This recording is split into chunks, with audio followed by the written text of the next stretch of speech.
ada Pak Muklis. Selamat datang Pak Muklis, dari teman lama juga, Pak Kusumo, Pak Dharma, banyak sekali. Terima kasih kehadirannya. Baik, untuk sore ini saya coba share sedikit, tapi karena ini semua para ahli semua, saya mau izin kalau misalnya ilmunya hanya ilmu kampung aja, ilmu terapan aja, mohon izin nanti kita diskusi. Nah, saya kasih judul sharing hari ini mengenai leadership, dengan biar mudah saya ambilnya CEO perspektif, seperti itu. Nah, untuk mudahnya saya coba cari apa sih CEO itu pada ininya secara definisinya. Banyak sekali definisinya karena ilmunya juga banyak. Artinya saya ambil yang paling gampang aja supaya enggak ini, tapi mungkin nggak resmi jadi makanya saya tulisnya informal definition. Leadership is the art of motivation a group of people to act toward achieving a common goal. Menurut Susan Ward, nggak tahu siapa tuh. Nah, satu lagi saya ambil dari ini emerging leadership theory, both art and science. Leadership skills emerge as a result of continuous observation and experimentation, katanya begitu. Nah, coba semuanya biar ada konsepnya, saya tulis begini. Jadi menurut yang dua itu, leadership adalah science. Artinya apa? Kita butuh knowledge dan konsep yang kita terapkan. Ya, sehingga makanya kita kebanyakan bergerak di bidang SDM atau HR. Kita punya konsep yang namanya, setiap orang itu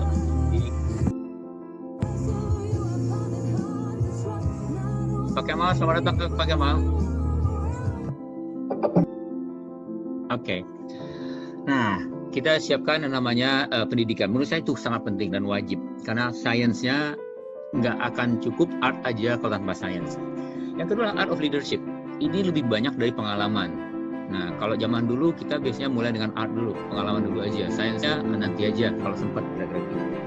Cuman berarti kalau pengalaman ini adalah bahwa kadang-kadang yang kita pakai terlalu natural, terlalu apa adanya sehingga nggak cocok gitu. Tapi nggak apa-apa. Di art tadi itu saya coba bayangkanlah seperti main layangan. Ya, seorang leader harus mampu dan tahu kapan saatnya tarik, kapan saatnya ulur. Tapi yang catatan adalah, ya ini yang paling penting nih, leadership itu harusnya fun, seperti layangan. Ya, bukan sesuatu yang bikin kitanya stres, apalagi bikin orang lain stres. Jadi harusnya kita tahu tarik, tahu ulur dengan teori kita dari sainsnya tadi itu, sehingga akibatnya hasilnya bagus. Teorinya begitu. Nah, mari kita coba tinjau ke belakang, di hindsight atau semacam apa istilahnya ya, lessons learned dari yang saya alami pribadi. Mudah-mudahan kalau salah mohon maaf lebih dulu. Saya ngelihatnya gini, setelah saya kerja 33 tahun dan sekarang jadi dosen dan jadi coach, melihat ke belakang itu kelihatannya kok iya sebenarnya dulu kok begini ya gitu. Kenapa begitu? Saya jadi staff sampai jadi assistant manager tuh 5 tahun, ya. Nah, kondisinya saya dapat julukan cukup baik waktu itu tahun 82 sampai dengan 87. Itu saya dijuluki sebagai solderman, tukang solder maksudnya, dan petugas shift malam. Jadi mulai paling bawah sekali. Setelah itu diangkat jadi manajer selama 6 tahun. Nah, saya mulai belajar tuh, jadi manajer tuh seperti ini. Tapi nggak ada yang ngajarin. Nah, itu sayangnya tuh. Pokoknya kalau jadi manajer udah, kamu punya anak buah. Pertama kali manajer, anak buah saya tuh ini 100 orang. Mulai dari umur 18, lulus STM, sampai dengan umur 52, udah hampir pensiun, 100 orang. Karena banyak, dan saya katanya jadi manajer, kita harus manage people, maka saya gunakan namanya, sekarang baru saya tahu, waktu itu saya nggak ngerti. Transactional leader. Sehingga julukan saya pada saat itu Iron Man. Kurang enak sih, tapi itulah kondisinya. Nanti kita cerita kenapa begitu. Nah, setelah kerja 8 tahun, saya mendapat kesempatan pindah dari orang teknik, dari orang elektro, dari teknik, saya pindah ke marketing. Tapi nggak gampang, karena waktu itu saya merasa teknik kok tiba-tiba ditinggal, nggak dianggap. Nah, karena itu saya disuruh orang ambil MBA. Setelah lulus dari MBA, balik, diangkat jadi general manager. Nah, baru mulai saya berubah jadi seorang competitive leader katanya. Nanti saya lihat kenapa dibilang begitu. Namun, setahun setelah itu, setelah competitive leadernya menurut saya berhasil, menurut orang berhasil, tapi tahun berikutnya saya dicap sebagai short-sighted, berpikiran pendek, berpandangan nggak luas, ya gitu. Jadi naik orang solderman, Ironman, kompetitif, short-sighted. Tahun 98 masuk pas Krismon, saya diminta ke Telkomsel, bukan ngelamar tapi disuruh ke Telkomsel sebagai direktur marketing waktu itu. Dan ini nggak formal nih. Teman-teman saya yang dari Belanda bilang, wah kamu tuh best CMO untuk cellular industry katanya. Saya bercanda aja, paling kamu bercanda aja, saya bilang gitu. Emang bercanda sih, karena nggak ada judulnya yang beneran gitu. Tahun 2002 mulai saya belajar namanya participative leadership. Saya mulai terapkan itu. Nah, belakangan saya jadi dirut mulai tahun 2002 di IM3. Saya berubah menjadi transformational leader. Sekarang mereka tahu, waktu itu saya nggak ngerti sih, saya jalankan aja. Jadi lebih banyak pengalaman aja. Sehingga adalah dapat juga BCO gitu. Sehingga 33 tahun bekerja, kalau saya lihat kelas balik, kira-kira gini ceritanya. Dari ini, sekarang saya dosen dan coach. Melangkah mundur, ini hal yang saya ambil sebagai apa istilahnya, sebagai poinnya. Pertama adalah yang namanya teori ramcaran itu ternyata memang harus diterapkan sebetulnya. Karena saya melangkah dari 5 pipeline, dia ada 7 pipeline-nya, tapi di kebanyakan kalau kita Indonesia, kecuali yang big company itu kita sampai 5 aja sebenarnya, sampai business manager atau CEO. Dari managing self atau contributor, managing others, managing managers, functional managers, sampai business managers, 5 pipeline itu sebaiknya memang kita disadarkan bahwa kita dari setiap langkah ini ada hal yang berbeda. Nah, itu yang saya waktu itu nggak dapatkan.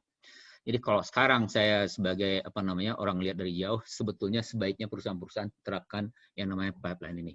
Nggak terlalu detail amat, nggak apa-apa, tapi harus sadar bahwa di antara 2 pipeline tadi ada namanya passage, P1, P2, P3, P4. Yang kalau istilahnya pipa, pipa itu muter, nah pas diputar itu bisa terjadi clogging atau mampet. Nah, harus ada di unclog supaya nggak mampet. Itulah gunanya training, itulah gunanya yang saya jelaskan berikutnya, mentor sama coaching barangkali. Hal kedua yang saya pelajari adalah everyone needs mentor, and sekarang ini, zaman itu kita nggak terlalu kenal. Diomongin sih, tahun 90, saya training itu 94 yang saya ingat, kita harus mentor anak buah kita. Kita anggapnya mentor sih, iya mentor, tapi sebenarnya mentor, kita harus coach anak buah kita. Zaman itu kita nggak terlalu paham namanya coach. Karena coaching relatively baru dialami belakangan ini secara lebih benar. Sehingga zaman itu sebetulnya saya rasakan mentor dibutuhkan. Kenapa begitu? Waktu saya masuk pertama kali di Schlumberger setahun, itu relatif aman-aman aja. Karena kita tuh sama bos, sama ini makin lama aja. Begitu masuk Indosat, itu suasana berubah 100%. 180 derajat. Semua orang kita panggil Pak. Manggil nama jarang. Saya ingat benar tuh, namanya janitor itu panggil Pak zaman itu. Awalnya saya merasa nggak nyaman, tapi gimana semua orang manggil Pak, ya udah manggil Pak. Tapi setelah setahun di situ, saya banyak bentak-bentak orang lain. Nah, saya nggak tahu mau nanya kemana. Nah, zaman itulah, karena ayah masih aktif, saya telepon ayah di Padang. Saya tanya, Pak, kenapa ya kerja tuh susah setengah mati ya? Dulu waktu di Schlumberger gampang sekali perasaan. Nggak ada masalah, kita teman semua. Tapi kalau Indosat beda. Dia tanya, culture tuh, nak. Maksudnya gimana, Pak? Culture-nya swasta sama culture-nya BUMN beda. Udah gitu, kamu orang Padang, orang Sumatera, beda lagi dengan orang dari Pulau Jawa, katanya gitu. Jadi harus gimana, Pak? Pandai-pandai lah. Nah, itu yang jadi. Mentor saya dari kampung, dari Padang. Tapi beliau bilang, pandai-pandai lah. Coba lihat keliling kamu, seperti apa orang bersikap, seperti orang bicara, seperti apa orang mengkritik kalau kamu suka kritik, ya, atau memberi feedback. Belajar dari situ, coba sesuaikan diri. Kalau perlu cari tanya ke orang lagi, gimana budaya Sumatera, gimana budaya Jawa. Coba combine katanya. Bapak semuanya saya coba itu sehingga setelah 2 tahun kerja mentok-mentok akhirnya saya berubah bisa menyesuaikan diri dengan culture-nya yang lebih BUMN sama culture-nya lebih banyak ke tanah Jawanya. Itu yang pertama. Nah, setelah 2 tahun 3 tahun akhirnya tahun 87 saya jadi manajer, alhamdulillah setelah 5 tahun tapinya. Itu sering ketemu sama direksi. Nah, zaman itu jadi direksi langsung sih, Pak Cacu. Itu beliau itu benar-benar jadi mentor yang luar biasa. Banyak sekali ilmu manajemen yang beliau jelaskan setiap Jumat. Jumat setengah hari itu kita kumpul, semua manajer ke atas, beliau jelaskan. Nah, banyak sekali yang sampai sekarang saya nggak ketemu teorinya tapi tepat. Contoh, beliau bilang gini, kalau kerja itu jangan kerjakan tugas rutin kamu 100% dari waktu kamu. Cukup 75%. Nah, sehingga apa yang dilakukan? 25% kasih ke anak buah. Jadi kita sejak awal diajarkan untuk delegasi. 25% dulu aja. Oke. Terus waktu 25% tadi, coba cari ke atas, bantu bos kamu. Tanya apa kerjaan yang bisa dibantu. Cari ke samping-samping. Kerjasamalah ke samping, karena kalau kamu sibuk dengan kerja sendiri, nggak sempat ke samping. Baik itulah ke teman-teman ke samping sama ke atas katanya. Kalau perlu ke customers, itu yang diajarin Pak Cacu. Yang kedua, sampai sekarang saya nggak temukan ini. Dimanapun teorinya nggak tahu, teman-teman nanti bisa bantu kalau bisa. Beliau bilang, bagi habis kerjaan kamu, jangan ambil kerjaan satu pun. Karena kalau kamu ambil satu, katakanlah 10% dari kerjaan diambil, sibuk dengan 10%, anak buah nggak diurusin. Kalau bagi habis, nanti seluruhnya kamu awasi. Delegasi murni sebetulnya yang diajarkan beliau. Walaupun sebetulnya 75% kita tetap hold, tapi bukan berarti kita kerjakan. Tapi suruh orang lain kerjakan, awasi, bantu suatu saat. 75% membantu sebenarnya. Nah, yang satu lagi yang lebih hebat, apalagi untuk BUMN, beliau bilang gini, seminggu setelah kamu diangkat dari suatu posisi, mau dirut, mau direksi, mau dimanapun, seminggu setelah itu carilah calon pengganti. Kenapa? Supaya kamu dapat bisa melangkah lebih lanjut lagi. Yang kedua, punya sparring partners. Bagi sebagian orang itu tabu, karena calon pengganti bisa gergaji kita kan, tapi bagi beliau enggak. Habisnya. Itu contoh mentorship yang saya dapatkan, yang menurut saya sekarang ini jarang dilakukan. Saya pribadi waktu di Excel cuma bantu, tapi nggak terlalu banyak saya lakukan. Nah, ke depannya, setelah mulai meningkat, barangkali dan mulai hari ini, mentor tadi bisa dibantu lagi dengan coach sebetulnya. Jadi dua ini dibutuhkan. Itu pelajaran yang saya pelajari setelah itu. Ketiga, training memang perlu dari awal. Zaman dulu saya baru dapat training setelah jadi manajer, setengah mati, ya, telat sebenarnya ngasihnya itu. Kenapa? Sebenarnya harus dimulai dari manage yourself, manage your team, dan manage your business. Oke, zaman dulu kita masih menggunakan namanya perjuangan dan doa. Istilahnya ceburin dulu aja, setelah mau kelelep baru kita bantu. Kasarnya zaman itu seperti itu. Nah, tadi kan saya jelaskan Ironman. Kenapa? Saya nggak paham bahwa manajemen itu ada yang namanya tell, adanya sell, adanya participate, sama delegate. Nggak kenal namanya siapa nama Hershey Blanchard, itu nggak ngerti waktu itu. Nah, sekarang baru diajarin. Nah, Bapak semuanya, to my surprise, waktu saya coach atau ini bantu beberapa perusahaan, banyak direksi pun level 1, level bawah direksi pun nggak paham mengenai tell, sell, participate, sama delegate. Nah, saya beruntung sih dibanding mereka. Waktu jadi manajer udah diajarin nih bahwa kita harus ada yang mau dan mampu, dan terus kombinasinya dan mau dan mampu. Jadi kita diajari gimana caranya memimpin dengan sesuai dengan kondisi situational leadership. Nah, kedepannya menurut saya harus dari awal. Seenggaknya yang manage yourself dulu aja. Nah, setelah masuk ke manage your team. Pelajaran berikutnya adalah sebaiknya kalau kita lihat dan disiapkan talent kita untuk maju ke depan, provide the stage for them to prove themselves. Ya, kenapa? Waktu saya di Indosat setelah jadi GM, awal-awalnya saya jadi GM biasa-biasa aja, nggak ada kelebihan, nggak ada hasil yang biasa aja, pokoknya ngerjain tugas aja. Nah, tiba-tiba ada stage tidak disiapkan, kebetulan aja. Waktu itu Indosat tempur sama Satelindo. Yang mengalami tahun 94, 95-an sampai katakanlah 97, mungkin masih ingat 01 lawan 08. Dalam waktu 6 bulan kita kehilangan 5% market share. Sehingga ini diprediksi waktu itu kehilangan 50% market share waktu 5 tahun. Ya, sehingga Indosat akan setengahnya. Setelah dicoba kompetisi berapa lama, nggak ketemu jalan seperti itu. Saya ditempatkan bukan di marketing. Setelah kondisi berat, nah tiba-tiba saya diberikan stage. Udah, Hasnul, kamu tolong bantu. Saya nggak pernah dirut datang ke ruangan saya waktu itu. Sorry, saya terpaksa pindahin kamu ke marketing supaya ini bisa beresnya kita. Nah, saya coba, akhirnya tahun kompetisinya yang tadinya naik terus setiap 6 bulan 5%, setelah 2 kali 6 bulan mereka tumbuh jadi 10%, setelah itu nggak tumbuh-tumbuh lagi. Itulah stage saya yang tanpa sengaja, karena kebetulan waktu itu mungkin kondisinya berat dan tidak ada orang lain gitu. Nah, kedepannya kita perlukan setiapkan stage-stage buat anak buah kita. Apakah diberi menghadapi suatu daerah yang sekarang dihantam oleh kompetitor, atau diberi cara menghadapi situasi yang nggak berat. Kayak sekarang nih sebetulnya bisa ketemu stage-stage buat anak-anak baru nih, millennials. Mungkin ketemu ide-ide gimana menghadapi kondisi pasar, gimana kondisi customers dengan kondisi yang kita harus work from home ini. Karena kita bukan nature kita sebetulnya. Yang baby boomers menurut saya, sama mungkin Gen X yang awal-awal. Untuk kerja dari rumah menurut saya terlalu berat. Menurut saya pribadi terlalu berat. Matanya nggak kuat ngeliatin screen terus. Nah, mungkin stage ini bisa ditemukan oleh new leaders di antara para millennials. Itu saran saya.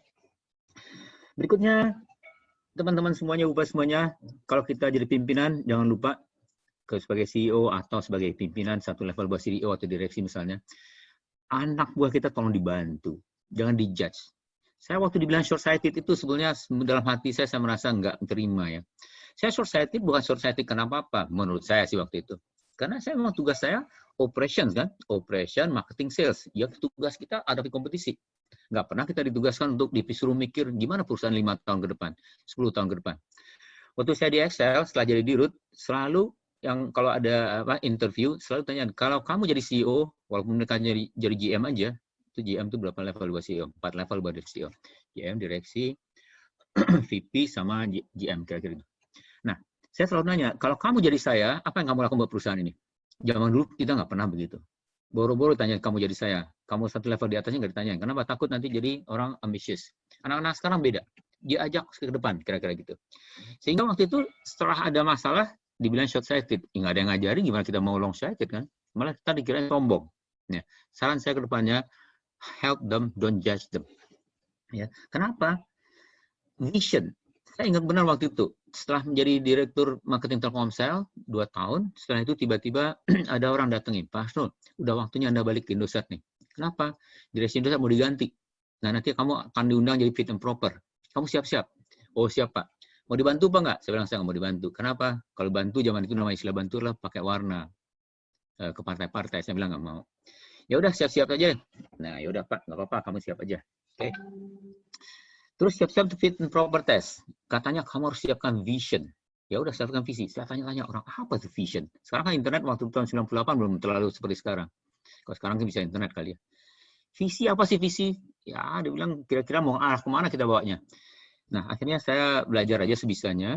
Terus fit and proper. Fit and proper saya di tengah. Yang ngetes bilang waktu itu, waduh, bosen ngeliat orang Indosat nih. Kenapa? Sama aja visinya semuanya. Apa tuh visinya? Yang didengar dari direksinya aja, nggak ada keluar dari situ. Kita nggak tahu yang namanya visi itu adalah possibilities of tomorrow. Big, hairy, audacious ideas about how things could come together in certain things happen. You have to be able to imagine future state. And you have to be able to articulate it. Zaman itu mana ada. Yang namanya visi lah, direksi bilang apa, itu namanya visi. Akibatnya kita gitu-gitu aja. Kedepannya barangkali level tertentu tapi ya, kita ajak mereka memulai dengan visi. Kasih mereka kesempatan untuk bicara dengan visi. Kalau perlu waktu kita bikin visi, ajak mereka. Itu saran saya. Buat semuanya, itulah beberapa hal yang saya lihat dari masa lalu saya yang mungkin bisa membantu kita ke depan. Nah, kita lanjutkan sedikit mengenai art and science of leadership sendiri seperti apa. Jadi, menurut saya nih, leadership itu harus ada tarik dan ulurnya. Nah, kalau istilahnya orang, oh style kamu apa? Partisipatif. Oke, partisipatif aja.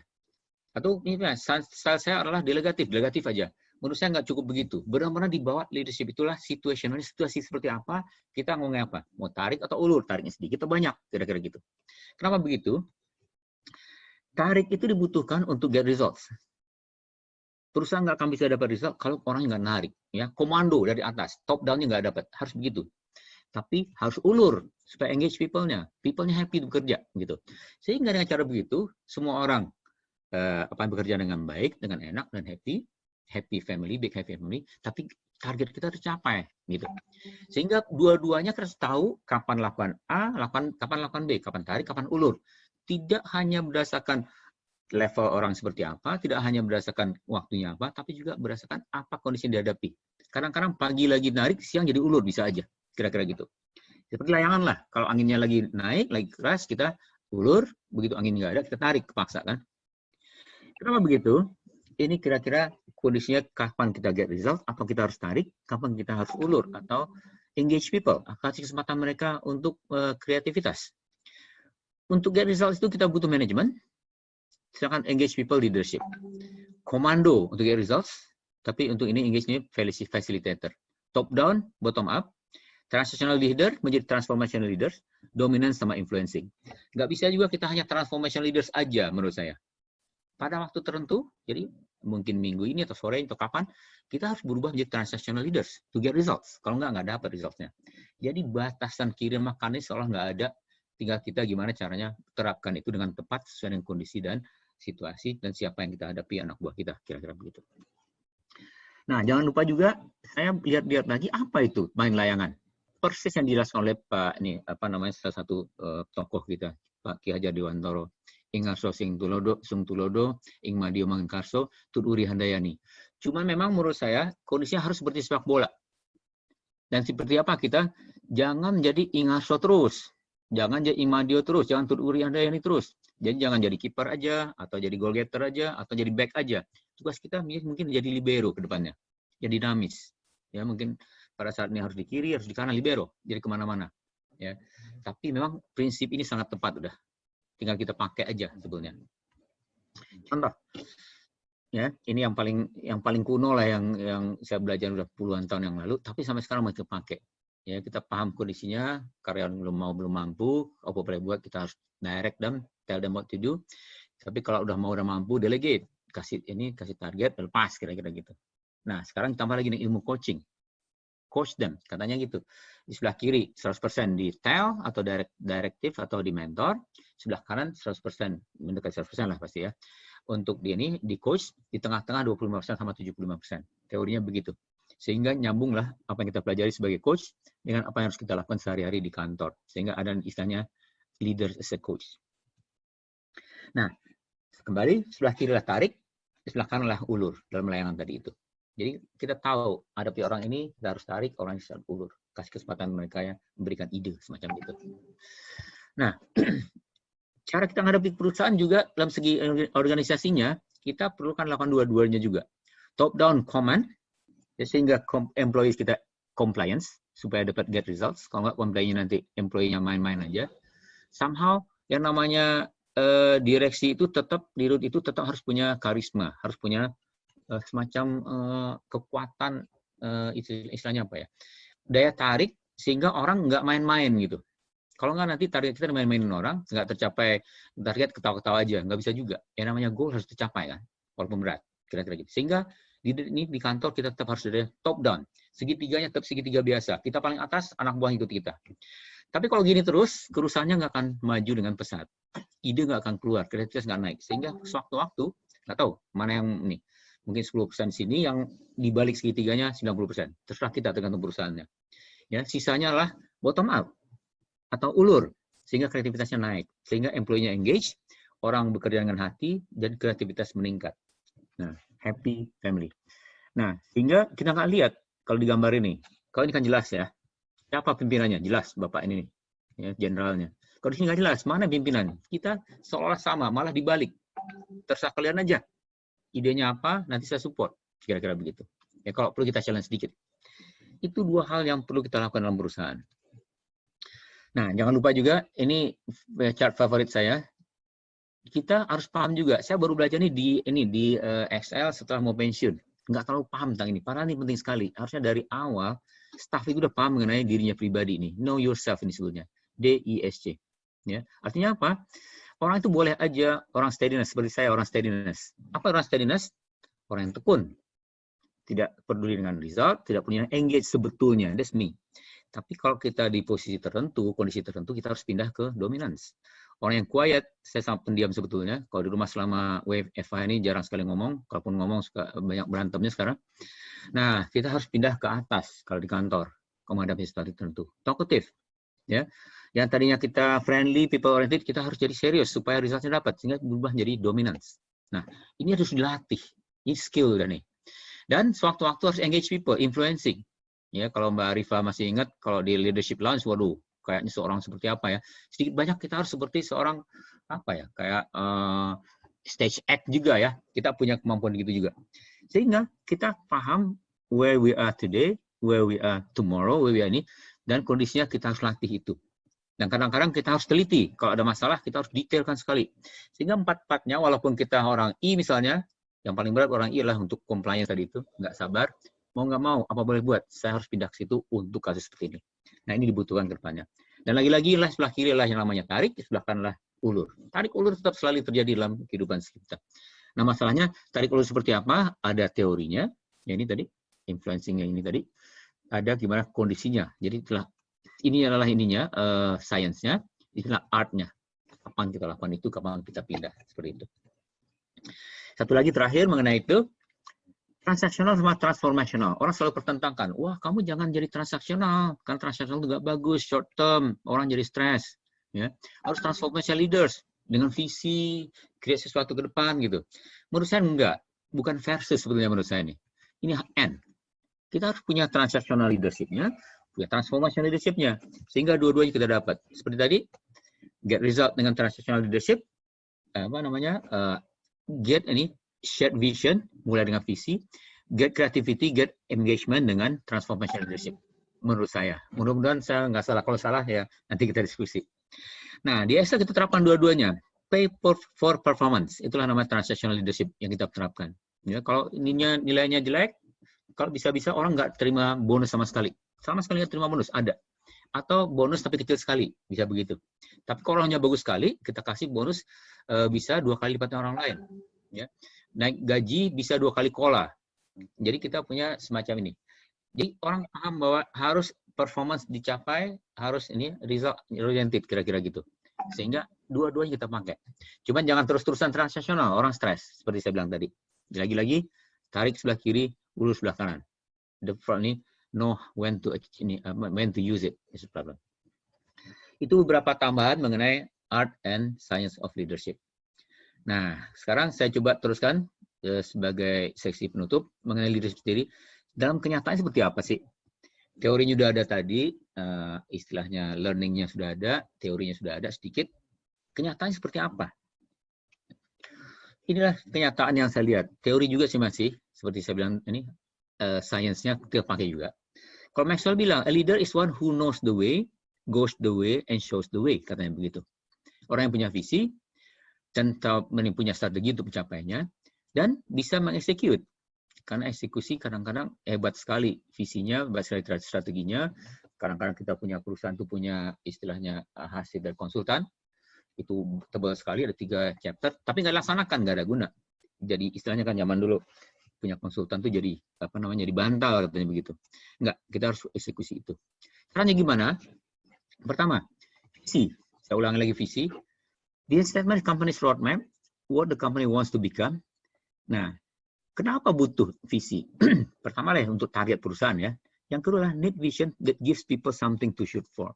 Saya alami di beberapa perusahaan, waktu di Excel, sebelum kita keluarkan visi, memang rata-rata semua orang menganggap bahwa tugasnya dia adalah visinya dia, itulah visi perusahaan. Sesuai dengan ininya sendiri, sesuai dengan pandangan masing-masing. Nah, saya waktu itu dapat kritik. Saya ingat benar, bulan pertama di Excel, saya kumpulkan beberapa direksi sama beberapa VP, sama GM, kira-kira 20-an orang waktu itu. Saya diskusi mengenai apa kondisi pasar, apa yang terjadi dengan kompetisi, semua hal yang terkait dengan perusahaan. Setelah diskusi, saya lihatnya kok aneh ya, orang Excel tuh dilihat dari luar tuh keren sekali tuh. Kita salut, sangat-sangat melihat Excel itu istilahnya perusahaan yang solid, orangnya hebat-hebat. Tapi meeting pertama saya kok kurang meyakinkan. Apa yang salah? Saya beruntung.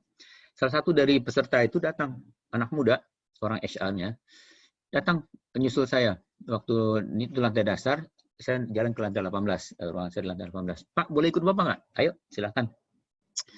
Oke, begitu rame-rame naik, selesai, begitu udah nggak ada orang lagi, karena ruangan saya paling atas, lantai saya paling atas, dia bilang, Pak, tinggal 3 berdua, dia bilang, Pak, Bapak tuh salah, katanya. Oh ya, salah, kenapa deh? Bapak itu datang ke perusahaan, jangan langsung nanya target, jangan nanya marketing, jangan nanya operation gitu, Pak. Apa? Bapak bawa visi dulu. Bapak visi apa, Bapak? Apa yang Bapak bawa ke sini? Supaya orang baru, direktur baru, direksi baru. Oh gitu ya, iya.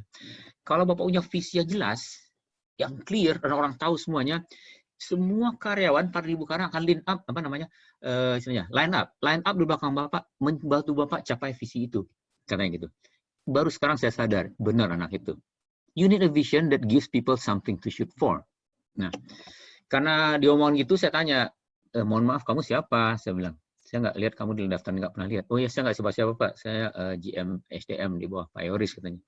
Tapi saya kesian aja lihat Bapak datang-datang, ngelihat karyawannya kayaknya lemas, Bapaknya juga jadi lemas. Bapak bikin visi deh semuanya karyawan. Jadi top. Itulah awalnya saya bikin visi 1, 2, 3 buat Excel. Dan memang benar-benar rupanya dengan satu visi yang clear, dan kita komunikasi dengan baik, hasilnya memang yang tadinya menurut saya impossible untuk menjadi nomor 2 kecapai. Nah, sehingga buat semuanya start with the vision. Kalau buat semuanya bukan CEO, nggak apa-apa. Bantulah vision at least buat unit sendiri. Kalau kita sebagai trainer, ya ajarlah tim kita start with the vision. Ya, walaupun kita perlu juga transactional leaders, tapi lebih baik start with transformational leaders, start with the vision. Setelah itu harus siapkan strategi. Apa itu strategi? Ya udah tahu semuanya, yaitu cara untuk mencapai goals kita, untuk mencapai visi tadi itu. Ya, ada teorinya sini. Nah, 2 ini wajib supaya karyawan kita tahu mau kemana dan cara mencapainya. Sisanya gimana? Udah tinggal eksekusi. Eksekusi banyak sih, saya baca buku, cara-cara juga ada eksekusi, banyak sekali. Tapi yang paling simple, karena saya orangnya simple, nggak bisa bikin panjang-panjang, banyak-banyak. Saya ambil George Terry ini. Dia bilang eksekusi adalah POAC. Planning, Organizing, Actuating, Controlling. Tadi saya pikir eksekusi ini semuanya manajemen katanya. Manajemen. Jadi nggak ada leadership di sini, hanya manajer aja, manajerial. Tapi setelah saya pelajari lagi dan saya coba belajar ke belakang ya, seperti saya bilang tadi, saya ngajar setelah pensiun, hampir pensiun sih. Saya ngajar, baru saya sadar, yang kita lakukan itu sebenarnya inline dengan teori. Nah, apa itu POAC ini dalam kenyataan sehari-hari? Match dengan ini nih. Ada slide yang bertentangkan mengenai manajemen itu apa, leadership itu apa. Beda katanya gitu. Ternyata kalau saya adu dua-duanya, POAC dengan manajemen leadership itu, sebetulnya dua-duanya nyambung dan dua-duanya dipakai sama Bapak Terry tadi, George Terry tadi itu. Kenapa begitu? Ini yang saya lihat sebagai yang dilakukan oleh perusahaan di CEO pada umumnya. Pertama mulai dari kanan, 1, yaitu vision dan strategi. Establish direction, create vision, clarify big picture, set strategy. Itu yang pertama dulu, udah benar udah. Sama dengan yang 3 tadi. Siapa namanya? Maxwell. Maxwell bilang start vision strategi. Nah, execution-nya mulai dari mana? Dari POAC. Apa itu POAC? Yang belah kiri, planning, budget, agenda, timetable, allocate resources. 1 kemana? Jangan kanan lagi, langsung ke bawah dulu. Organizing and staffing. Provide structures, make job placement, establish rules and procedures. 1 kemana? Jangan kontrol dulu, kanan dulu. Balik lagi leadership kita. Kemana? Align people. Communicate the goals, seek commitment, build teams, coalition, and alliances. Supaya people-nya happy, bekerja dengan tenang, nyaman suasananya, dan target tercapai. Ke bawah lagi, motivates, inspires people, energize them, empower subordinates, colleagues, satisfy unmet needs. Dua-duanya yang dimaksudkan actuating. Jadi POAC itu sebenarnya managerial and leadership digabung jadi 1. PO-nya di kiri, A-nya di kanan. Tapi di atas lagi tambah dengan visi sama strategi. Terakhir, jangan lupa, walaupun orangnya udah jago, kita delegasi, walaupun tetap harus dikontrol. Controlling. And problem solving. Develop incentives, generate creative solutions, and take corrective action. Inilah yang namanya leaders in action. Sehingga mulai dengan leadership, manajemen, lagi-lagi layangan lagi, tarik ulurnya ada di situ. Nah, supaya kita capai harus ada belief sebetulnya. Ya, bahwa yang kita believe, value yang kita bawa dan value-nya karyawan sama perusahaan sama. Target yang dicapai, yang ingin dicapai, visi yang dicapai itu dipercaya juga oleh karyawan. Kalau nggak dipercaya sama mereka, nggak akan tercapai. Salah satu faktor sukses tim adalah keyakinan pemimpinnya dan visi misi yang dicanangkan. Yang tercapai keselarasan dari visi misi organisasi sampai dengan tugas harian semua orang, termasuk sampai staf paling bawah. Itulah belief. Nah, biar belief gimana caranya? Ini yang saya alami waktu zamannya adanya Pak Cacu. Seperti saya bilang tadi, mentor saya yang langsung tidak langsung, Pak Cacu itu.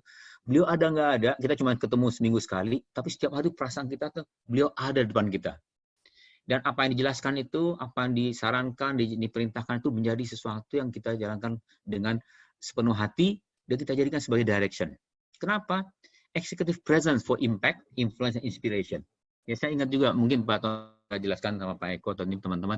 Saya dengar dari Pak Mulia Tamunan dulu. Dia bilang waktu yang Pak Cacu itu, semua karyawan walaupun belum pernah ketemu sama beliau, Pak Cacu di Telkom, ngerasa bahwa Pak Cacu ada di depannya dia, ngarahin dia.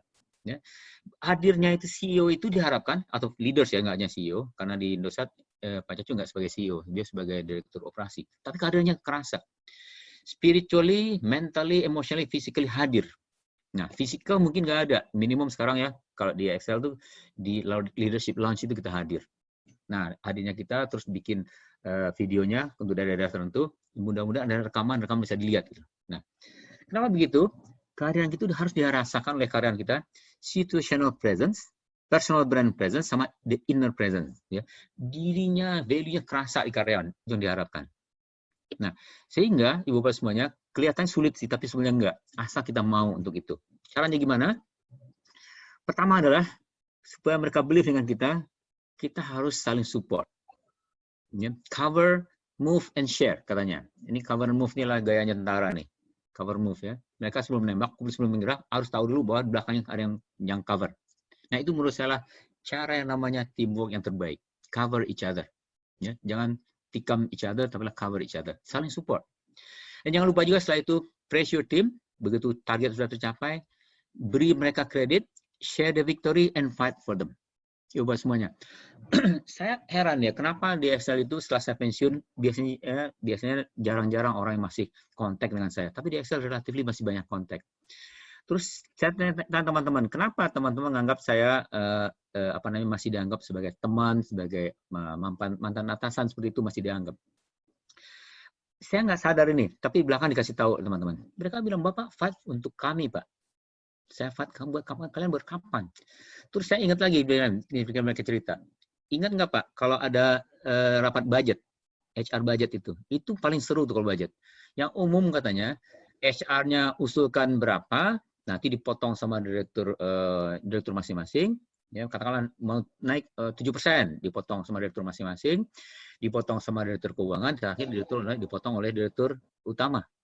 Nah, di Excel kebalik katanya. HR-nya selalu mikir bahwa ini harus dibawa ke induk perusahaan lagi. Ya, karena kita ada induk perusahaan, sehingga mereka sesuaikan dengan kemampuan perusahaan, dengan budget, dengan target pada itu. Nah, biasanya udah itu, nggak ada yang potong-potong, begitu masuk ke ruang rapat BOD, CEO-nya sama CFO, kebetulan sama, saya dan Pak Wim waktu itu, malah fight untuk kami katanya. Diajukan katakanlah 5%, 6%, ditanya lagi, kenapa 6% aja, nggak 9%? Gitu. Jadi yang fight CEO-nya justru. Wah nggak bisa Pak, target kita begini nanti ke pengusaha saham susah nih. Oke, kalau kamu yakin maksimum berapa, ya udah, emang strategi kita gitu, terlalu kecil gitu. Berapa bonusnya? Berapa ini? Kurang, tambahin gitu. Itu tidak sadar. Memang kita niat kita supaya ya walaupun ada pemegang saham lagi, kita kan bisa fight untuk mereka kan. Nah, tugas kita seperti itu, tapi memang HR-nya relatif juga sangat paham. Jadi selalu begitu. Jadi seolah-olah kita wakil serikat buruh katanya, serikat pekerja gitu dalam hal ini. Hal kecil ya mungkin tambah 1% cost buat perusahaan, tapi bagi orang yang paham itu dan kayaknya ya mungkin di-share sama teman-teman itu, apa yang kejadian mungkin di-share keluar kali. Karena kita sincere bukan karena mencari muka, itu menjadikan karyawan merasa yes, this is our leader. We believe in you, ya. Ada impact-nya. Walaupun kami nggak lihat kamu berjuang buat kami, tapi kami yakin kalian semua fight for us. Ini dibutuhkan ubah semuanya sebagai leaders, ya. Jadi mereka tidak hanya merasa bahwa ini mau perang, begitu udah perang nanti kalau mati-mati aja, kalau sakit-sakit aja, enggak. Kita perang, kalau berhasil kita akan dibagi hasilnya, kalau nggak berhasil kita akan support each other supaya berhasil.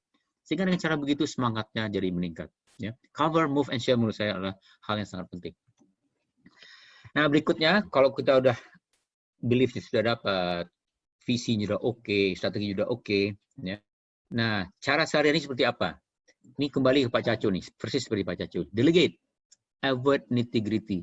Tugas kita sebagai CEO, C-level lah ya. Bukan untuk melakukan hal-hal yang rutin, melakukan hal-hal yang dulu mungkin kita sukai.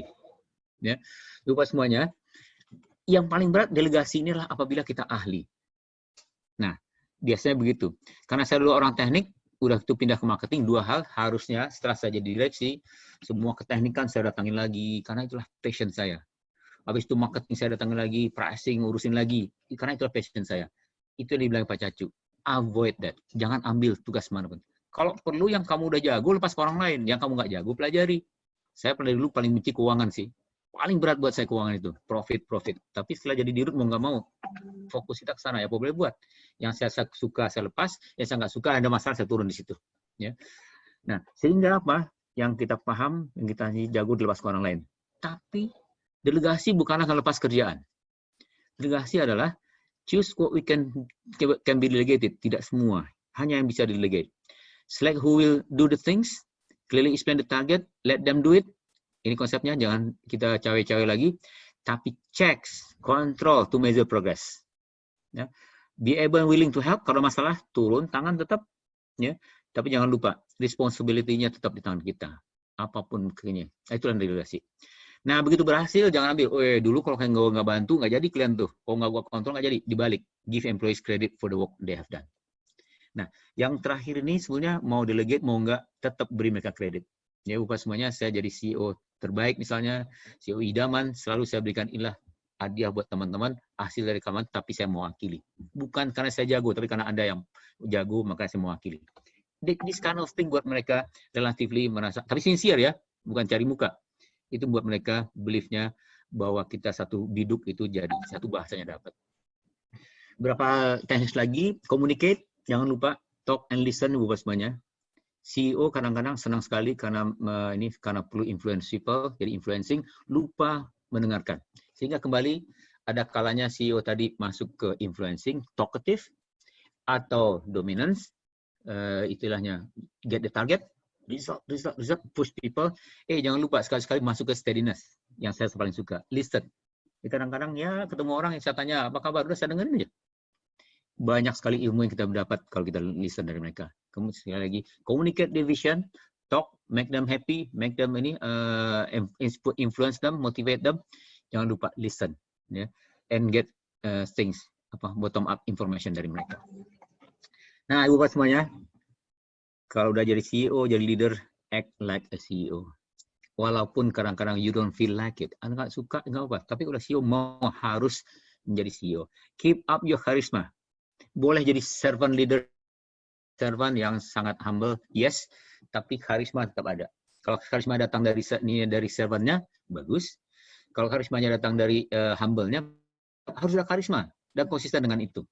Ya. Jangan terus kita karena kita merasa segitiganya balik, kita jadi servant leaders, profile, nggak dianggap sama karyawan, no way. Somehow kongkat komando di tangan kita, hasil di tangan kita. Jadi tetap harus ada karisma, tetap dijaga. Dan jangan lupa decision making process, ya. Dalam decision making itu harus ada discussion. Diskusi tetap harus ada. Nah, gimana diskusinya? Ada beberapa hal. Pertama adalah kalau otoriter nggak ada diskusi, dikit diskusi, terlalu berat. Ada juga yang country club, diskusi terus, udah diputuskan tetap diskusi. Menurut saya nggak tepat. Yang terbaik menurut saya lah yang ini, CEO. Diskusinya dibuka, terbuka luas, jadi open. Ingat tadi, ulur tadi, kalau ini diulur, sebisa mungkin mendapatkan ide. Udah ide ditampung semuanya, udah banyak, dipotong, diputuskan, diputuskan di filter, sampai dapat satu ide, diputuskan. Terbaik, ide yang terbaik, yang bisa terbaik saat itu dilaksanakan. Dan setelah itu laksanakan. Ya. Setelah keputusan dicapai lebih dari otoriter, just do it. Tangan besinya dapat. Tapi sebelum itu kita sangat terbuka. Sehingga mau nggak mau dari sinilah ulur sama tarik terjadi. Meeting gimana? Sama. Ibu semuanya, dalam meeting jangan lupa. Setelah meeting nggak ada decision, not good. You are a CEO, you are a director. Harus ada decision. Ya. Setidaknya decision adalah, oke, kita udah dengarkan itu, oke, kita butuh berapa data, kamu data ini, data ini, data ini. Nanti minggu depan saya akan putuskan. Ya. Jangan dibiarkan ngambang. Itu yang penting. Dan terus jangan lupa, presence. Dalam meeting, decision making, kita harus ada presence.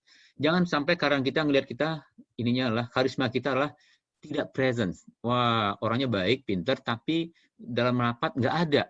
Kita nggak tahu beliau ada apa tidak. Karena nggak kelihatan karismanya. Dalam meeting depan publik, CEO harus tetap kelihatan. Ya, sehingga karismanya dapat. Dan jangan lupa, di akhir sesi, you have to decide. Terakhir, biar kita bisa diskusi, achieve balance, Bapak semuanya. You have to select, choose prioritas how you spend your time, and then balance that with your responsibility as CEO. Ya, balance pertama itu. Jangan semuanya kerjakan. Hanya pilih yang penting-penting, sisanya delegate. Nah, tapi jangan lupa juga, yang penting yang dilepas. Ya, menghadapi authority, ya, menghadapi pemerintahan, walaupun nggak suka, apa boleh buat, harus laksanakan. Ya, menghadapi orang yang bandel, orang karyawan yang ini, kadang-kadang kita nggak suka, ya apa boleh buat, kita harus hadapi. Nggak boleh jelaskan ke HR aja, harus tangan kita. Dan itulah balance terhadap waktu kita dengan tugas kita. Dan jangan lupa, balance juga antara kantor dengan pribadi. Take care of yourself, have fun, jangan lupa. Ya. Be flexible, tolerance of ambiguity, sekarang ambiguity-nya luar biasa beratnya. Able to keep things in perspective, get on the same page, get more balance, do something about it, don't regret the past, change the future. Ya. Balance antara kehidupan pribadi dengan kehidupan kantor, sehingga ke depannya apapun yang kejadian, kita tetap enjoy. Apapun kejadian, kita tetap menjadi orang yang tetap positif dan tetap bisa enjoy life sampai nanti di akhir zaman. Demikian Bapak semuanya sebagai pengantar. Mohon maaf kata-kata salah. Mari kita melanjutkan dengan ini. Mohon bantuan kalau ada yang salah juga supaya mari kita diskusi. Terima kasih. Saya kembalikan ke Coach Meiko. Terima kasih Coach Hasnu. Tadi ada beberapa hal yang sangat menarik buat saya, atau mungkin juga saya rasa buat teman-teman juga. Yang pertama adalah bahwa sebagai pemimpin kita harus bisa tarik ulur. Dan tarik ulur ini artinya kita harus bermain sesuai dengan kondisinya. Juga waktu itu jangan dihabiskan buat bekerja, tapi bagaimana kita mendelegasikan terhadap, kalau bisa 100% itu didelegasikan, begitu menurut Coach Hasnul. Dan yang paling menarik, walaupun kita belum jadi CEO, misalkan belum jadi CEO, tetap harus mempunyai mental sebagai CEO di dalam perusahaan. Itu yang menarik. Sehingga beberapa hal yang lain, ada keputusan juga harus tetap langsung diberikan, jadi nggak ada yang ngambang gitu. Menarik sekali, Pak Hasnul. Ini di Slido sudah banyak sekali pertanyaan. Saya akan membacakan berdasarkan voting yang ada di Slido-nya. Jadi teman-teman yang voting yang bertanya melalui chat, mohon ditanyakan di Slido sehingga bisa teman-teman yang lain bisa voting mana yang akan ditanyakan. Saat ini yang votingnya paling tinggi ada dari Pak Effendi Ibnu. Jadi, what do you think are the 3 capabilities or traits that corporation need from leaders in the new normal? Jadi, apakah 3 kapabilitas dan trait yang dibutuhkan oleh perusahaan dari pemimpin di dalam era new normal seperti sekarang ini, Pak Hasnul? Oke. Pak Effendi, terima kasih pertanyaannya, Pak. Harusnya Bapak yang jawab nih, Pak. Ya. Tapi gini, saya coba jawab aja. Kondisi sekarang new normal ini adalah kondisi yang menurut saya lah areanya anak muda. Orang yang bisa bekerja remote, orang yang bisa bekerja tanpa ketemu orang. Nah, sehingga leaders saat ini harus bisa lebih adaptif ya. Pertama adaptif. Yang kedua harus bisa seperti tadi itu, membalik ininya organisasinya, bukan segitiganya ke atas tapi ke bawah. Dia menjadi facilitator sekarang nih, harusnya gitu. Yang ketiga adalah itu tadi, bisa membuat orang lain yang punya stage. Ya, sehingga menurut saya nih ke depan akan ketemu generasi-generasi muda di perusahaan-perusahaan akan memimpin perusahaan itu tadi. Ya, saya udah lihat beberapa beberapa hasil dari research yang dibuat oleh Kantar segala macam. Mereka bilang ini nggak akan kembali normal nih. New normal ini kan jadi benar-benar realitinya ke depan akan begini terus. Nah kalau begini terus siapa yang akan sanggup? Orang yang bisa bekerja dengan remote. Nah sehingga mau nggak mau kita sebagai leaders kalau kita relatif sudah Gen X, apalagi baby boomers mungkin nggak ada di baby boomers ya. Mau nggak mau kita kepaksa adaptif, memberi kesempatan adaptif, beri kesempatan ke anak muda yang baru tadi itu, dan juga segitiganya kebalik. Let them lead, we follow them. Kira-kira begitu. Itu yang saya sarankan. Mudah-mudahan Pak Effendi oke. Kalau nggak, mari bisa diskusikan, Pak. Terima kasih, Pak. Saya kira bisa menjawab. Terima kasih. Terima kasih, Pak Effendi. Ya. Selanjutnya dari Pak Wahyu. Ini mengenai eksekusi, Pak. Execution banyak yang kedodoran di organisasi. Tolong di-share experience Pak Hasnul bagaimana untuk membuat execution level ini menjadi yang sustainable.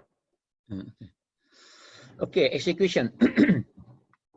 Orang melihat execution itu sebagai apa istilahnya? Ya kan udah biasa, sudah rutin, ya, nggak ada istimewanya.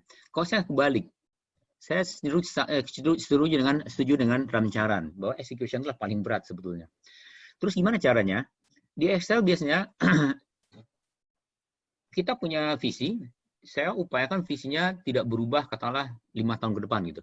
Minimum 3 tahun. Upayakan nggak berubah. Supaya nggak terlalu berat perubahan-perubahan tadi itu. Nah, kalau udah punya 3 tahun atau 5 tahun ke depan punya visi, strategi udah capai, nah, eksekusi tinggal kita coba bikin seperti tadi itu. Planning tahunan.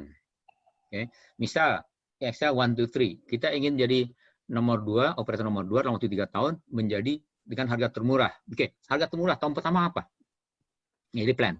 Jadi yang tadi itu. Visi misi udah ada, masuk ke plan. Setelah plan ada, baru kita organize. Siapa yang tanggung jawab sekarang ini? Nah, di awal-awal dulu kita udah sepakat. Tahun pertama kita nggak bisa terlalu banyak kerjaan. Yang penting dulu pertama adalah jaringannya harus ditingkatkan dulu supaya bisa menahan traffic kalau kita kasih harga murah. Karena kita mau turunkan harga dari Rp1.000 aja Rp100. Cost 900, harga 1.000 nggak laku, kita turunkan jadi Rp100. Dampaknya apa? Nah, tadi planning kita turunkan harga 1.100 di POAC tadi. Organize-nya apa? Dampaknya traffic akan tinggi, sehingga orang network harus siapkan dulu jaringannya supaya bisa nanti tabung traffic. Kemudian bilang waktu itu butuh 4 bulan. Oke, 4 bulan.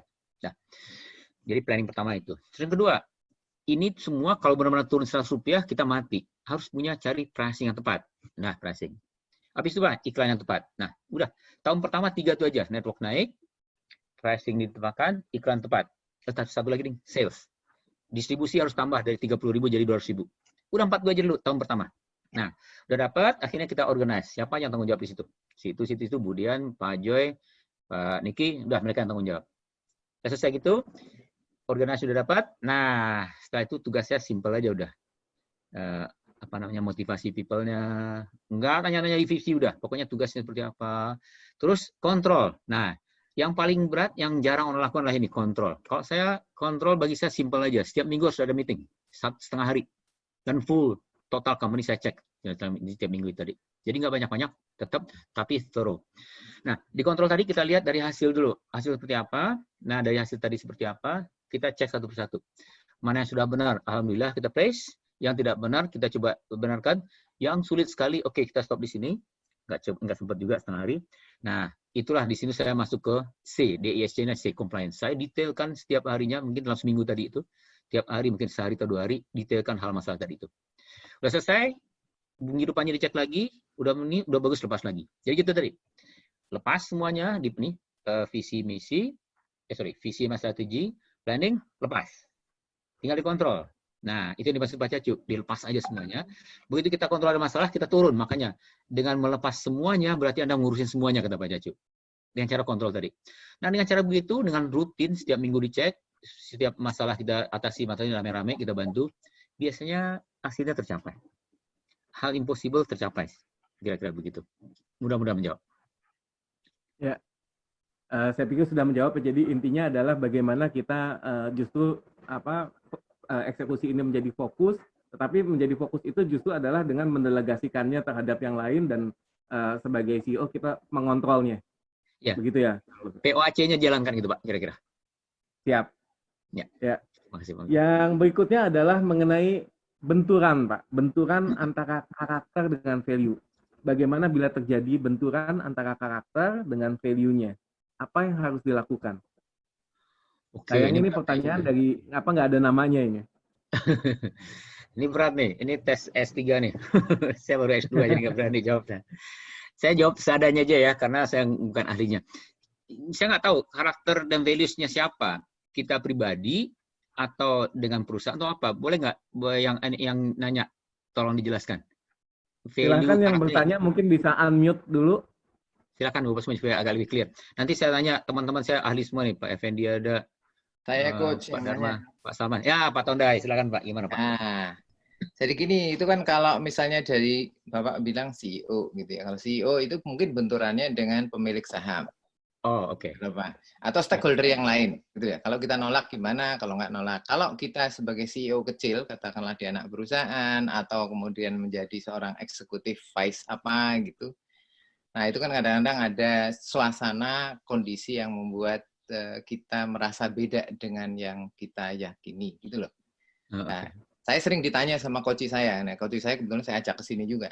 Nah, ya mohon izin ke Coach Meiko. Jadi itu Pak intinya jadi benturan dengan lingkungan lah intinya. Lingkungan, oke. Terima kasih Pak Tonda. Gini, saya berpikiran hidup ini cuma sekali ya. Jadi kita harus cari tempat yang kita enjoy. Tapi terus juga seperti apa? Nah, kita lihat dulu aja. Value-nya value yang terdalam atau value yang atas-atas. Ya, misal value terdalam apa? Kalau saya pribadi value terdalam saya misalnya ya, bagi saya adalah ya kita lakukan sesuai dengan taat azas misalnya. Kalau udah taat azas, yang diminta adalah sesuatu yang tidak taat azas, apa boleh buat. Tapi kalau misalnya taat azas itu lagi nih misalnya ya, orang sakit itu setelah 3 bulan kalau nggak ada misalnya kita harus berhentikan atau apa di ini itu. Tapi itu taat azas. Tapi taat azasnya kita orang ini kesian. Nah, kalau saya gitu tuh saya nggak terlalu ini, ya udahlah nggak apa-apa gitu. Nah, jadi kembali kalau kita ingat kalau kita diajarin ke Lira kan ada core values ya. Ada core values, terus ada yang di atas-atasnya. Saya lupa judulnya apa. Nah, kalau masih atas-atas kita lihat dulu bertentangan dengan bawah nggak gitu. Kalau bertentangan di bawah, saya lebih baik mundur. Tapi kalau nggak terlalu bertentangan ya udahlah kita coba cari jalan. Kita stretch supaya menuju end of the itu katanya. Apa istilahnya? Jangan sampai pecah terhadap core values, tapi kita stretch. Kalau saya masih bisa laksanakan seperti itu. Contoh aja, waktu saya turunkan harga Rp100 itu, sebetulnya menurut aturan saya tahan azas orangnya sebetulnya. Walaupun tidak mau terlalu pikiran azas, tapi saya punya orang yang selalu ngawasi. Jadi kalau saya meeting, sebelah saya selalu ada corporate secretary. Yang corporate secretary-nya orang yang galak. Saya bilang, kamu kalau misalnya kamu lihat, selama saya masih dalam kreativitasnya, masih dalam GCG, kamu diam aja. Tapi kalau kelihatan saya melanggar, kamu ingatkan saya. Gitu. Nah, sebelum melanggar tapinya, supaya saya nggak melanggar. Jadi gitu. Kalau nggak gitu, kalau terlalu takut dengan GCG, kita nggak ada kreativitas. Nah, ISO banyak sekali kita lakukan. Nah, waktu mau jual itu, dia bilang, Pak, sorry Pak, saya harus stop Bapak ini. Strategi ini nggak bisa jalankan. Kenapa? Kos kita 900, Bapak jual 100. Bapak jual 950, 850 aja nggak boleh, karena regulasinya seperti itu. Nah, melanggar GCG saya tidak mau. Tapi bagi saya itulah strategi yang mau dilaksanakan. Saya jawab ke dia. Nah, ini tipikal saya, Pak Tonda. Coba carikan buat saya jalan supaya ini kejadian. Tapi tidak melanggar aturan.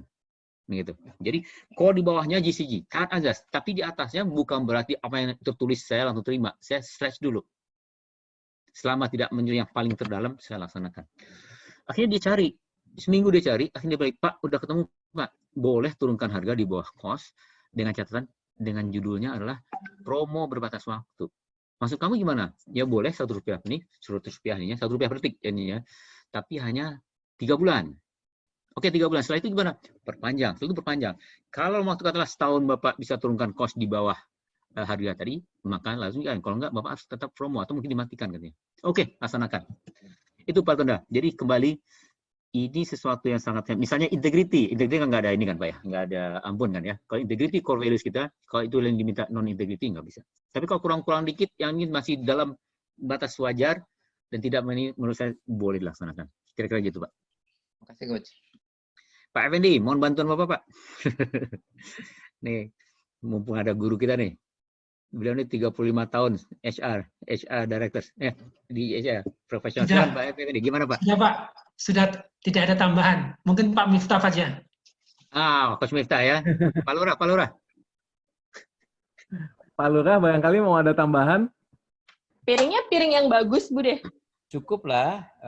Lanjut aja tuh ada banyak pertanyaan yang lain kan. Mumpung ada Coach Hasnul, kalau ketemu saya kan setiap hari. Ya, jadi next session dapat Coach Miftah ya. Next sessionnya aja ya. Ya Pak. Sekarang waktu sudah menunjukkan 5:30. Apa? Iya digituin aja ya.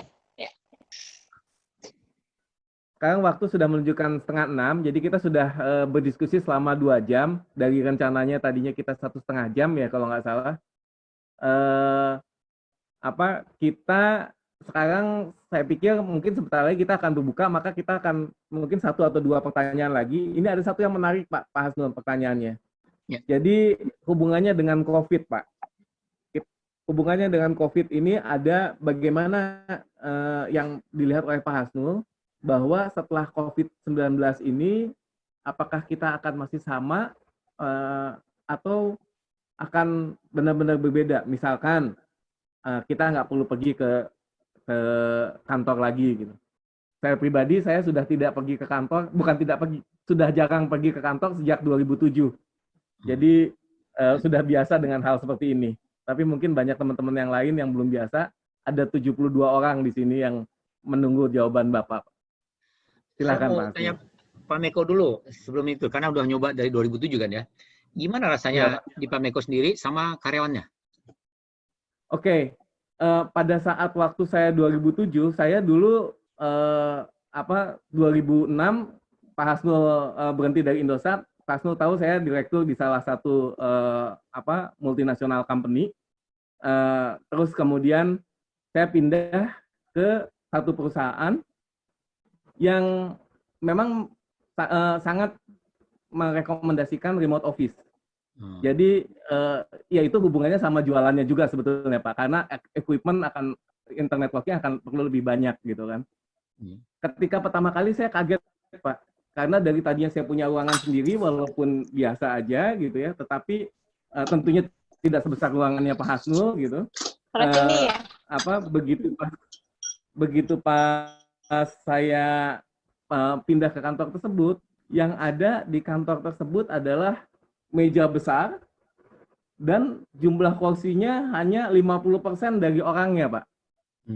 Jadi memang orang itu disuruh kerja dari rumah atau disuruh kerja dari Starbucks atau dari mana saja, dan bahkan pada saat itu walaupun saya istilahnya saya bisa klaim ke kantor walaupun saya bekerja sendirian.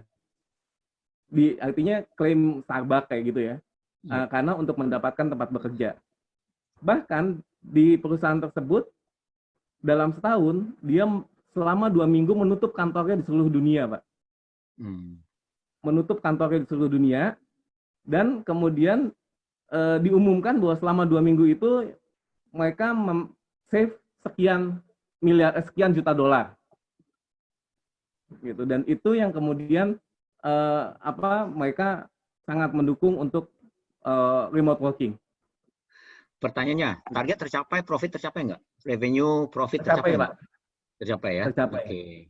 Tapi ini kondisinya adalah pada saat saya masuk ke company tersebut, culture-nya sudah terbentuk. Gitu.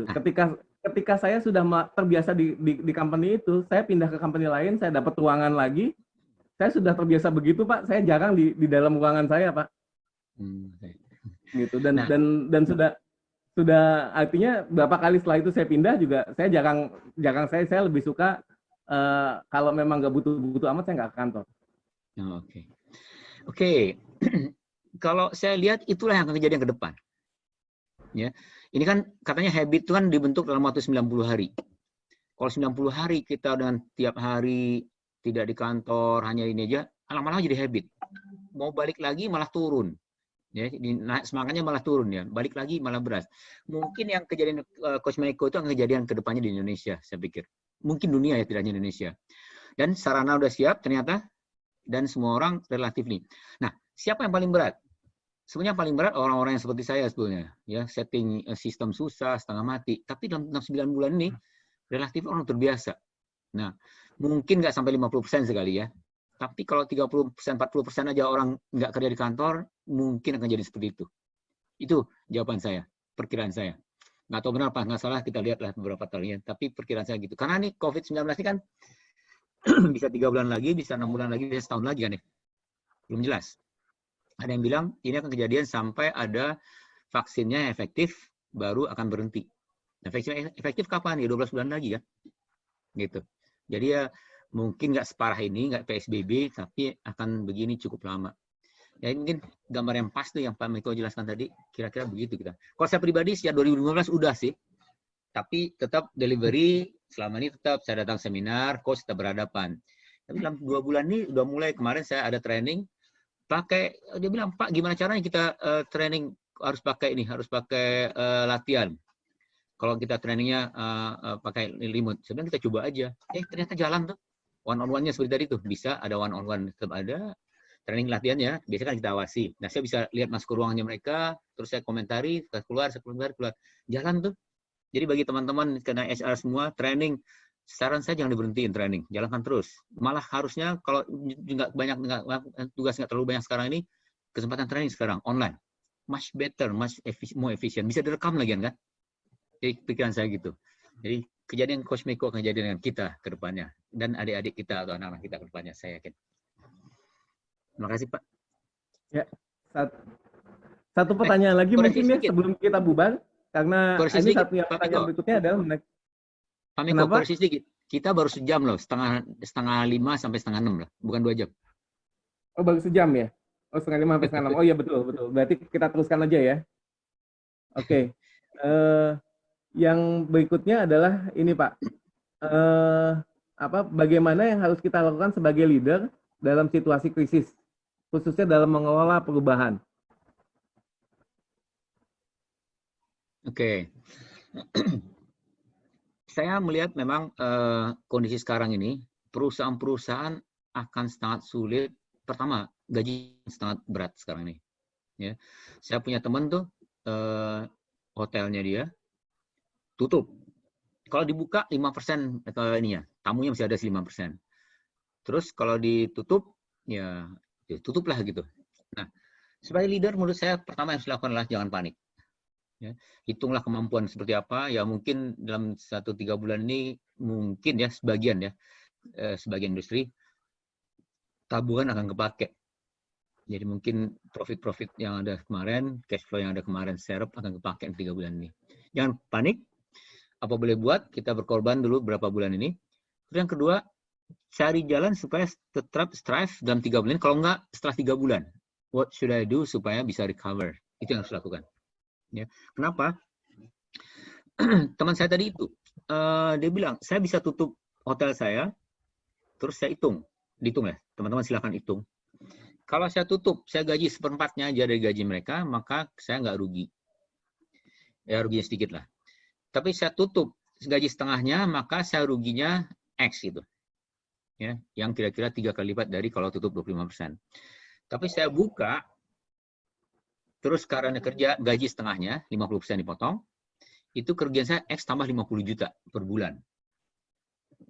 Nah, akhirnya dia tanya ke karyawannya, teman-teman semuanya, saya punya 3 opsi, mohon maaf nih, karena kita nggak ada pendapatan sama sekali, bisa saya potong 25%, gajinya 75% dipotong, atau saya potong 50%. Teman-teman silakan di rumah, atau saya potong 50%, kita kerja. Bagi saya sama aja, saya minta maaf, karena hanya nggak bisa gaji penuh. Apa jawaban karyawannya? Pak, lebih baik kita kerja aja dengan gaji 50%. Nggak nuntut 100% mereka, gaji 50%. Terus, supaya, kenapa kalian feeling gitu? Ya, pertama, perusahaan kita nggak tutup. Yang kedua, mungkin juga itu. Dan mungkin ketiga, selama di kantor kan nggak ada banyak kerjaan. Kita bisa kerja, ini hotel ya. Kita bisa cari kreativitas yang cari produk-produk baru misalnya, yang ke depannya. Kira-kira begitu. Jadi kembali ke pertanyaan tadi itu, menurut saya, jangan panik. Hitung-hitunglah, ya berkorban dulu. Tapi siap-siap untuk rebound. Sehingga mudah-mudahan tahun ini ya akan drop sih dibanding tahun lalu, tapi nggak jauh-jauh amat dropnya. Seperti itu. Demikian, Pak Meiko. Ya, jadi bagaimana kita tetap bersikap tenang sehingga kita karena kalau kita sudah panik maka yang mengendalikan kita udah bukan ini lagi ya, kalau menurut negotiation udah bukan PFC lagi ya, tetapi sudah nanti emosional atau bahkan brain-nya tuh yang reptilian brain yang mengendalikan kita gitu kan Pak. Exactly, betul Pak. Yeah. Ya, jadi ini pertanyaan berikutnya juga menarik dari ibu atau bapak Nana, bagaimana balance untuk memanage atasan dan memanage bawahan? Ini yang paling berat nih. Manage bawahan teorinya banyak, ya tinggal kita pakai aja kan, mau leadership apa namanya, pakai yang situasional gitu. Manage atasan yang nggak ada nih teorinya, ya. Mungkin kalau saya ngelihatnya mungkin ke atas ini main layangan aja kali ya. Tapi layangannya ngikuti anginnya dia. Nah, gitu. Kalau sebagai contoh, saya punya bos waktu itu yang sama sekali nggak paham kerjaan saya. Nah, awalnya saya nggak terlalu paham apa omongannya dia, salah omongannya saya lawan. Akhirnya kita berantem terus. Itu waktu saya masih awal kerja tuh. Saya nggak bisa terima ya, dia nggak ngerti kerjaannya, ngatur-ngaturnya salah gitu loh. Ya saya lawan. Terus saya tanya ke bapak saya, mentor saya, bapak saya waktu saya masih awal-awal. Pak, saya telepon itu. Pak, saya susah nih Pak. Saya punya atasan kok bodoh ya Pak ya? Apa jawab saya? Terus udah bodoh ngatur-ngatur. Kita jelaskan, nggak mau tahu. Pokoknya mau dia aja. Bapak saya bilang gini, yang namanya atasan adalah atasan. Ya. Junjung tinggi siapa dia, bantu dia apapun juga gitu. Nah kalau dia laksanakan sesuatu yang nggak bisa, nggak cocok, coba jelaskan ke dia tapi jangan di depan umum gitu. Dengan cara begitu mudah-mudahan dia paham ya. Misalnya diarahkan A, ya laksanakan A. Kalau bisa memang salah ya geser-geser dikit lah, nanti laporin ke dia, Pak udah laksanakan, saya ubah sedikit gini Pak gitu. tapi jangan lupa publik gitu. Jadi tetap bilangnya atasan junjung tinggi, laksanakan maunya dia apa. Kalau misalnya berat-berat amat, kasih tahu jangan private, mudah-mudahan terima. Oh enggak, ya laksanakan aja, mudah-mudahan nggak ada masalah. Tapi kalau masalah sekali, apa boleh buat? Kamu nggak usah laksanakan, bilang aja saya nggak sanggup Pak, seperti itu. Jadi konsepnya gitu. Saya laksanakan begitu dengan atasan saya 2 tahun seperti kita kucing sama anjing, tapi setelah saya ubah seperti itu, akhirnya kita bisa sepakat. Dia sadar bahwa barangkali anak ini bukannya ngelawan, tapi memang ngasih tahu yang tepat gitu. Nah, itu yang saya lakukan. Sehingga setelah 2 tahun ketiga kita sahabat, setelah itu relatively saya sama beliau tuh udah seperti tadi cover and move udah. Apa udahlah, kamu terserah kamu aja udah dipercaya begitu. Tapi di awalnya gitu. Itu yang pertama caranya. Yang kedua bisa bypass. Tapi resikonya besar. Jadi kita coba yakinkan beliau, coba jelaskan, coba bantu supaya beliau nggak salah-salah. Tapi terus misalnya terlalu berat. Saya pernah lakukan itu juga. Saya bypass ke atas lagi. Direktur marketing saya bypass ke Dirut. Akibatnya Dirut yang ngasih tahu beliau. Tapi dampaknya saya 3 bulan kali tegur. Ya, tapi gimana juga, karena terlalu berat. Saya bilang, biar Pak, Bapak nggak tahu saya 3 apa. Setelah 3 bulan kan baik lagi kan. Yang penting itu. Jadi gitu. Yang saran saya ya, tapi nggak tahu tergantung orangnya. Saran saya, apapun juga yang namanya atasan. Follow what they want, feedback sedikit-sedikit, kalau hasilnya bagus, feedback sedikit-sedikit. Nah, jalankan, mudah-mudahan lebih baik. Kalau nggak juga, apa boleh buat ke atasnya lagi. Ya. Nah, kalau ada jalan lain yang ketiga adalah, kalau bisa ada orang dia percaya kalau ada. Jadi atasannya dia, kalau atasannya dia marah biasanya kita bypass. Kalau bisa jelaskan orang itu kita bertiga, sehingga dia yang nengahi. Itu saran saya. Mudah-mudahan bisa menjawab Pak Nana. Pak Nana, Bu Nana. Ya, belum tahu Pak. Hanya ada namanya, nggak ada bapak atau ibunya. Oh, Ibu Nana ya. Ya. Bu Nana. Okay. Semoga menjawab Bu Nana. Ini kita sebentar lagi buka puasa Pak. Oh iya. Kurang lebih sekitar 7 menit lagi, 7-8 menit lagi. Jadi mungkin apakah Bapak ada bukan kata-kata terakhir ya, kalau kata-kata terakhir kesannya gimana gitu loh. Jadi ada pesan yang bisa disampaikan sebelum kita tutup sesi kali ini kali Pak ya. Oke. Baik Bapak semuanya, Pak Meko, Mbak Meti, Pak Miftah, Pak Salman. Ini ide Pak Salman awalnya nih, waktu kita punin. Pak Salman belum ngomong sama sekali ya. Mana Pak Salman? Nanti kalau bisa Pak Salman kasih ini pencerahan buat kita Pak. Saya ucapkan terima kasih buat teman-teman semua yang sudah hadir. Mudah-mudahan ada gunanya. Nah, saya menjawabnya yang semacam kata-kata penutup. Dengan tadi ada pertanyaan, gimana supaya CEO itu tetap asik dan seperti tadi main layangannya fun gitu. Yang saya rasakan adalah seperti ini sebetulnya. Kalau kita sebagai CEO atau apapun kerjaan kita, saran saya tetap pelajari teori. Ya. Dulu waktu saya awal-awal saya selalu benci sama teori. Teori nggak ada ininya. Kenapa? Teori itu ternyata adalah best practice, artinya orang-orang dilaksanakan dengan benar dan hasilnya bagus. Lakukan research. Dalam research tadi hal-hal yang yang pribadi-pribadi dibuang, sehingga teori kelihatannya tumpul. Coba buku teori itu. Tumpul nih apa maksudnya tuh? Susah jawabnya. Karena dia bikin supaya bisa berlaku umum. Nah, tugas kita lah pelajari teori tadi. Tugas kita menyesuaikannya dengan kondisi lokalnya, dengan kita. Nah, kalau itu dapat, nah digabung-gabung teori tadi itu dan diterapkan dengan tepat, itu semua kerjaan itu semuanya gampang kerasanya. Walaupun berat sih, nggak ada kerjaan yang gampang. Tapi akan jadi mudah. Karena apa? Udah terbukti kok mereka sukses dulu. Kayak Ramcaran itu ya. Saya tertarik benar tuh. Dulu saya bilang, apa bedanya GM sama manajer? Cuman anak buahnya beda aja jumlahnya. Ternyata beda sama sekali. Ya, kalau GM tugasnya, manajer tugasnya kan ngawasi anak buah sama relatively boundary-nya ke dalam supaya orang get the thing done to other people. Kalau GM udah boundaries, udah mulai levelnya kalau manajer itu planning. Kalau GM udah mulai visi macam gitu. Itu sangat tepat tuh ini. Jadi kembali supaya bisa enjoy, silakan kalau bisa sainsnya tetap ada. Pelajari ini teori-teori yang ada. Sekarang banyak sekali di buku-buku juga ada. Nah, pelan-pelan kita terapkan. Barangkali penerapannya tadi yang tumpul-tumpul tadi kita pertajam sesuai dengan kondisi kita lagi. Dengan cara begitu mudah-mudahan kerjaan kita tercapai seperti Coach Miko tadi, target tercapai tapi kita happy. Apapun kondisinya, mau kerja dari rumah, mau dari manapun. Itu saran saya ke teman-teman semuanya. Mudah-mudahan ada gunanya. Mohon maaf kata-kata salah. Wassalamualaikum warahmatullahi wabarakatuh. Waalaikumsalam warahmatullahi wabarakatuh. Salam. Ya. Dengan ini luar biasa. teman-teman sebelum kita bubar kita foto dulu. Saya akan screen capture. Silahkan teman-teman dengan posisinya masing-masing. Ya, 1, 2, 3. 1, 2, 3. Ya. Hasnul, terima kasih Hasnul. Terima kasih teman-teman. Demikian kita kali ini. Selamat berbuka puasa yang berbuka puasa dan stay safe everyone. Assalamualaikum warahmatullahi wabarakatuh. Selamat sore. Terima kasih Semuanya. Hasnul selalu santan dari keluarga santan. Terima kasih, Pak Hadi. Selamat berbuka. Semua teman-teman. Terima kasih.